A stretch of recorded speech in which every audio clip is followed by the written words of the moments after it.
Hello, मी सुरेखा तुमचे सर्वांचे आपल्या एका नवीन व्हिडिओमध्ये आणि आपल्या यूट्यूब चॅनलमध्ये अगदी मनापासून स्वागत करते. कालच्या व्हिडिओला दिलेल्या प्रेमासाठी आणि केलेल्या कमेंटसाठी खरंच मनापासून आभारी आहे. तर आज आहे दीप अमावस्या, ज्याला आपण गतहारी अमावस्या असं पण म्हणतो. तर आज आहे ना, सगळे दिवे घासून, पुसून आणि त्यांची पूजा केली जाते. तर इथं माझी तीच तयारी चालू आहे. आता दुपारची वेळ आहे, अगदी 3-3:30 वाजले असतील. तर इथे ना मी कणकेचे दिवे पण करून घेतले, कारण कणकेच्या दिव्यांनीच आपण सगळ्या दिव्यांना ओवाळत असतो. तर इथे आहे ना मी सगळे दिवे पेटवले नाहीत, जे की माझ्याकडं आहेत आपले पितळाचे, तांब्याचे ते थोडेच पेटवले. कारण आहे ना मला जायचं होतं, अचानक बाहेर जायचं ठरलं. थोडं उशिरा जायचं होतं, पण इथे आहे ना लवकर जायचा निर्णय घेतला, कारण पावसाचं वातावरण झालं होतं. म्हणून आहे ना इथं मी आता पूजन करून घेतेय. तर दिव्यांनी मस्त ओवाळून घेतलं आणि छान असे फुलं वाहून सगळं काही करून घेतलं. त्यानंतर आज आहे ना लहान मुलांचं पण आहे ना, लहान मुलांना ओवाळतात कणकेच्या दिव्यांनी, त्यांच्या दीर्घायुष्यासाठी प्रार्थना करतात. तर इथं आहे ना मग मी रुहीला पण आहे ना मस्त तिचं पूजन करून घेतलं. तिचे पाय धुतले, पायाला हळदी-कुंकू लावलं आणि नंतर तिला कपाळाला हळदी-कुंकू लावलं आणि 5 कणकेचे दिवे मी केलेले होते, तर तिच्यावरून 5 वेळा उतरवले. तर असं आहे ना, म्हणजे वेगवेगळ्या प्रकारचे आपण दिवे करू शकतो. 5 वेळा, 11 वेळा उतरवतात. तर इथे मी 5 वेळा उतरवले. मी साधेच दिवे केले, कारण एवढा टाईम राहिला नव्हता माझ्याकडं. अचानक लवकर जायचं ठरलं. आम्हाला 5-5:30 ला निघायचं होतं. पण इकडे बघा माझं आहे ना ते सगळं घरात चालू होतं. तोपर्यंत अहोंचा चालला होता इकडे जुगाड. तर काही वस्तू वरती अटकवायच्या होत्या. त्यासाठी त्यांनी असा बांबू लावून घेतला. दोरी लावली आणि त्याला बांबू लावून घेतला. या बांबूला आहे ना आम्ही आता वरती काही वस्तू अटकवणार आहोत. आता घरातलं सगळं आवरून आणि मी निघाले माझ्या माहेरी आणि वातावरण बघा पावसाचं झालेलं आहे. पण काय करणार? जाणंही गरजेचं होतं. म्हणून आता इकडे निघालो. तर इकडे बघा कुणाचं काही असो, रस्ते कसंही असो, पण मुलांचं गाडीवर झोपणं हे कंपल्सरी ठरलेलं आहे. रुई दरवेळेस आम्ही कुठे गेलो ना झोपतीच. त्यानंतर इथे आहे ना चासनळीमध्ये आलो, तर इथं बाजार भरलेला होता. मला बाजारामध्ये आहे ना कानातले घ्यायचे होते, कारण मागे मी एकदा घेतले ना ते खूप छान निघाले होते. म्हणून मी इथं कानातले घेण्यासाठी थांबले आणि थोडंसं केळी वगैरे पण घ्यायचं होतं, कारण कसं आता श्रावण सुरू होतोय. श्रावणमध्ये उपवास पण भरपूर असतात. म्हणून म्हटलं चला केळी घेऊ.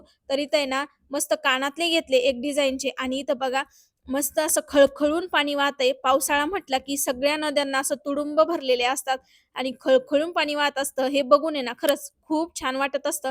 त्यानंतर मी पोहोचले माझ्या माहेरी. इथं सटुबाईचं मंदिर आहे मम्मी त्यांच्या वावरामध्ये. काय गं? तर आल्यावर या दर्शन पोरीला काल घेतल्याशिवाय आणलं का? घरात जायचं काय नसतं. ती तर मावशी आधी काय म्हणते? दर्शन तिला घेतलं आणि कोकणाला मग जायचं घरात द्यायचं आलो. का सोडून? इथं जी आता बहीण हां? बोलती काय ना गं? रुहीला, ते तिचं असं मजाक मस्ती चालूच असते काय? नेहमी आणि कधीही आम्ही गेलो ना, तर ती असं रुहीला म्हणती. कारण आहे ना रुहीची मजा घ्यायला सगळ्यांना आवडतं.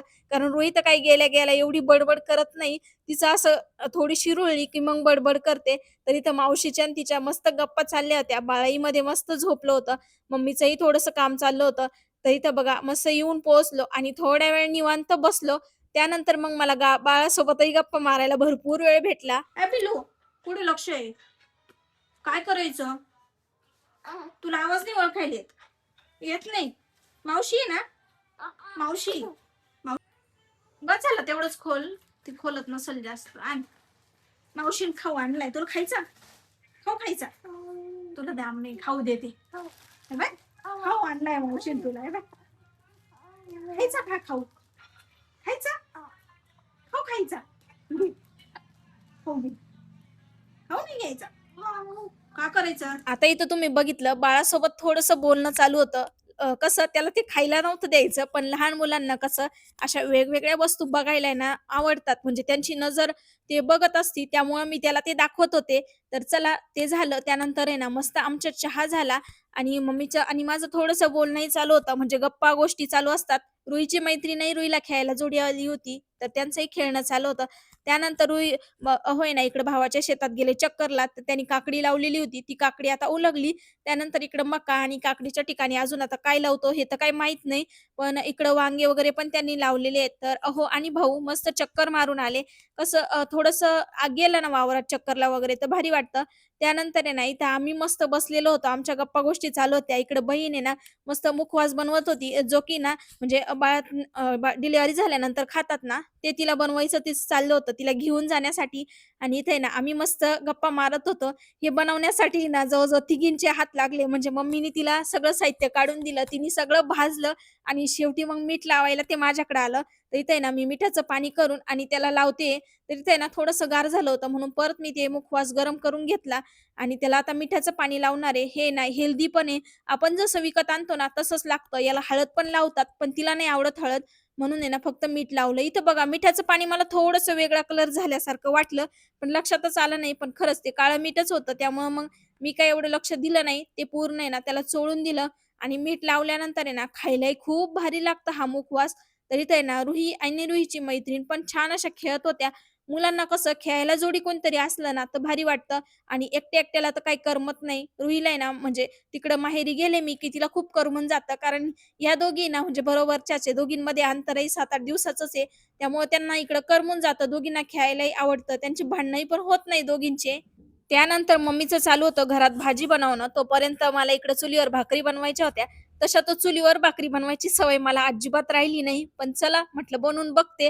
कारण या चुलीचं काय होतं, तिची चूल आहे उंच आणि माझी काही उंची पुरत नाही. माझी उंची आहे कमी. त्यामुळे ना मला भाकरी करताना अडचण येते. बाकी काही नाही, पण मग उंचीचाच प्रॉब्लेम होतो. ती चूल उंच होऊन जाते जास्त आणि मी जास्त बुटकी आहे. तर असं आता काही विलाज नाही त्याला. आहे त्यात करणं गरजेचं आहे. तर इथं मस्त मी भाकरी करून घेते.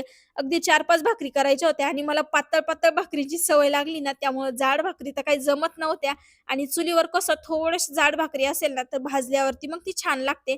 पण असं आता जशा जमल्या तशा भाकरी केल्या. अगदी 5-6 भाकरी केल्या मी, जास्त नाही आणि माझ्या भाकरी पण खूप मोठ्या-मोठ्या नाहीयेत चुलीवरच्या. जशा मी गॅसवर बनवते तशा.